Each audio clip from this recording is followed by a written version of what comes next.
সকাল সকাল দেখো আমার বরকে এক থালা মুড়ি আর তরকারি দিয়ে বসিয়ে দিলাম। আমার বর দেখো মেখে মেখে খাচ্ছে। আর এখানে দেখো কাঁচা লঙ্কাগুলো নিয়ে, গোটা গোটা কাঁচা লঙ্কাগুলো নিয়েছে, নিয়ে আবার ফেলে দিচ্ছে। মানে এ কি স্বভাব ভাই এদের! কাঁচা লঙ্কা এমনিতেই কত দাম বাজারে, প্রায় 100 কাঁচা লঙ্কার দাম 40 টাকা। আর এখানে দেখো কিরম ভাবে ফেলছে। তো ফ্রেন্ড, এতটা ঠান্ডা পড়েছে না, যার কারণে আমি একটু লাফালাফিও মানে শুরু করে দিয়েছি। মানে প্রচন্ড ঠান্ডা এদিকে, মানে কি বলবো। তো তার জন্য মানে কম্বলের তলায় বসছি, কম্বলের তলাতে একটুখানি যদি পা আমার সরছে তখন ঠান্ডা পড়ে যায়। তো আমি বললাম যে না, উঠে কিছু একটা করা যাক, উঠে একটু শয়তানি মতন একটু করা যাক, মেয়ের সাথে একটু করে গাটা গরম করি। তো দেখো এই যে দেখো খাটের উপরে উঠে কি রকম ভাবে করছি, আমার নিজেরই কেমন লজ্জা লাগছে। তাই যেহেতু গাটা আমাকে মানে গরম করতেই হবে এরকম নাড়াচাড়া করে। তো বাইরে তো আর হাঁটতে পারবো না। আর মেয়ে বলছে যে তুমি নাবো, তুমি নাবো। মেয়ে আমাকে হাত ধরে খাট ভেঙে যাবে, তুমি নাবো। বলছি না দাঁড়া একটুখানি। মানে মানে কি বলবো, পাগল হয়ে গেছিলাম মানে ওই টাইমটা। আমি মানে কেমন যেন মানে লাগছিল আমার, মানে ভিডিওটা দেখেও কেমন লাগছে।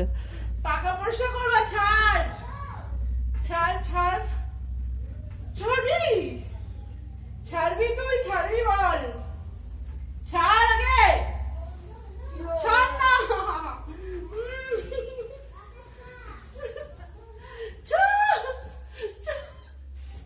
ঠিক আছে আমি হাত দিয়ে পরিষ্কার করি। হাত দিয়ে নোংরা পড়বে, বলছি নোংরা পড়বে না। দে দে ওটা, দে আগে ওটা দে, আমি পরিষ্কার করব। দে পরিষ্কার করতে হবে, দে ওটা, দে আমাকে, দে ওটা। না ওটা দিতে বলেছি, দে ওটা, দে দে। আমার ওটা ভেঙে যাওয়ার মতো ঘড়ি আছে, ঘড়িতে আমার পা পড়েনি। এই তো এটা দে, এটা কার? এটা তো বোনের, এটা বোনের রেখে দে। ওটা দে, দে পাখাটা আছে পরিষ্কার করবো, তারপরে হবে। দে না, দে দে না, ওরম কেন করছিস? ঠিক আছে দূর দিচ্ছি, রুলস এর বাইরে। সারা দে না, হাত ভেঙে যাবে, পাগল হয়ে গেছে।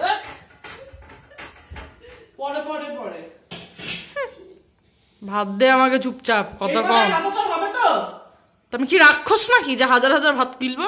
দেখ পরের বার বলবি না যে ভাতে কম হয়ে গেছে। আমি তো দুধ খাবো আবার 1 গ্লাস। তাহলে ঠিক, তাহলে ঠিক আছে। দেখ ব্যাস আর না, দিয়ে দি পুরোটা, আর না কেন? যত বেগুন ভাজা আছে সব দিয়ে দিবি। সবই দুখানাই আছে। এ বাবা, বেশি বেগুন ভাজা নেই।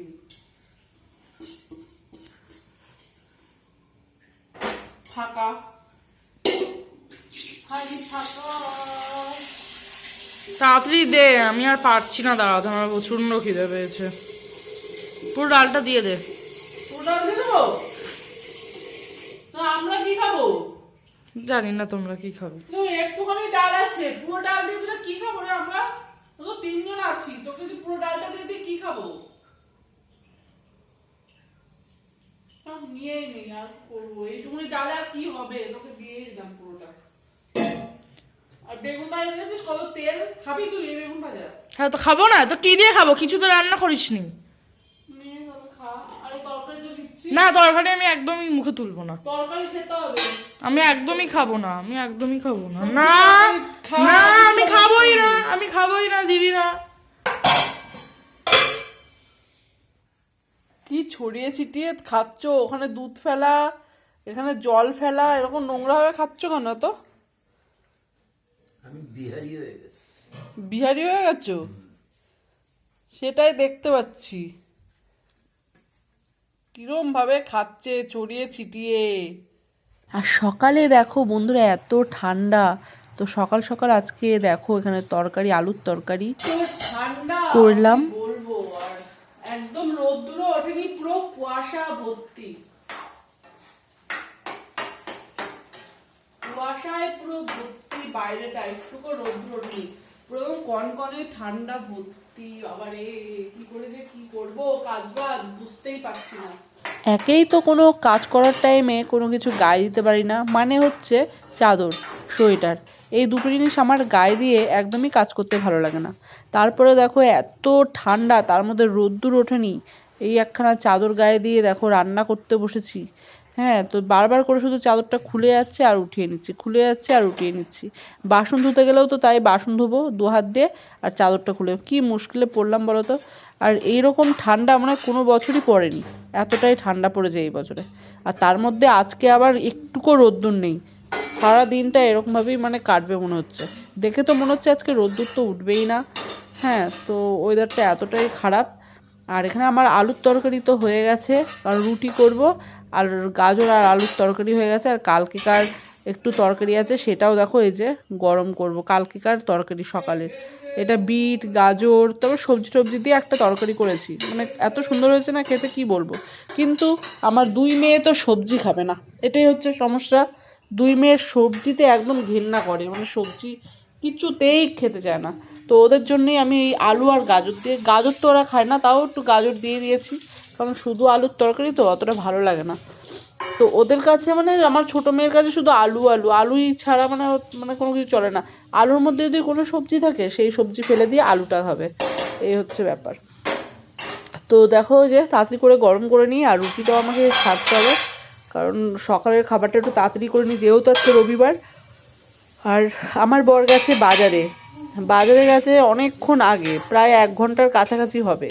তো এখনো পর্যন্ত আসছে না, মানে ওর জন্যই আমার রান্নাটা এতই দেরি হয়ে যায় কি বলবো।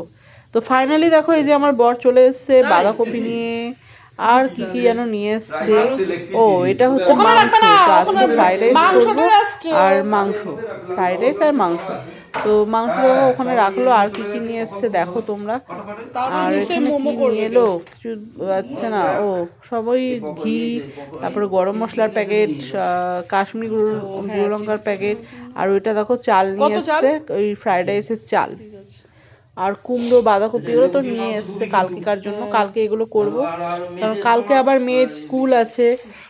তো তার জন্য রেডি করে নিতে হবে, কালকে থেকে আবার স্কুল ছুটি।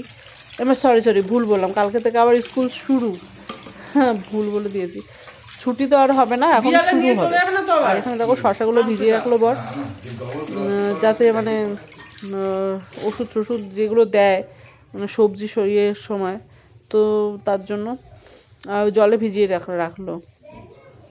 তো চলো ফ্রেন্ড, খাবার দাবার রেডি করে নিই, সকালবেলা খাবো। আবার সর্ষে শাক নিয়ে আসতো, আমি তো ফ্রাইড রাইস করবো, তাহলে কি আবার আলাদা করে তাহলে ভাত রাখবো নাকি? সর্ষে শাকটা মানে খেতে ইচ্ছা, তাহলে আলাদা করে একটা কাজ করি, আলাদা করে একটু ভাত করবো। না ওই ফ্রাইড রাইসের না, ওই তো ওই রাইসের ভাত করবি, একটুখানি রাখবি তাতেই। না এই রাইসের সাথে ওই শাক মাক ভালো লাগে না আবার খেতে। তুই কর না, আমি খাবো ওখানে, এতে কড়াই না গো। তো চলো ফ্রেন্ড, ভিডিওটা এখানেই এন্ড করছি, তো চলো টাটা।